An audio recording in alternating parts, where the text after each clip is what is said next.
Hi, I'm Professor Kelvin Cooper, founder of Restorative Wellness Playground. Restorative Wellness Playground was created to offer people not just another wellness conversation.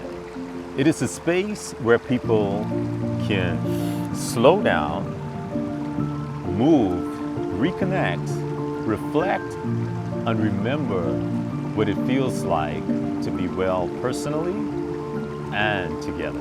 Our work helps people navigate stress, reconnect with their bodies, strengthen self-awareness, and build healthier relationships with themselves and the people around them. Through guided wellness workshops, we integrate grounding practices, embodied movement, restorative dialogue, reflection, play, and community connection.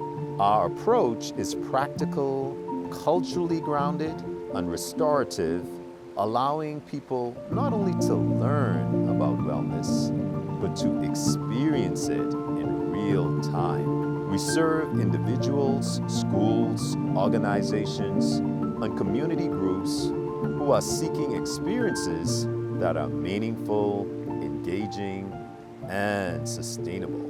At the heart of this work is a simple belief. When people feel more grounded within themselves, they show up differently in their relationships, their community, and their personal lives. If you feel this is aligned with what you and your community is looking for, I'd be honored to support you on this journey with the Restorative Wellness Playground.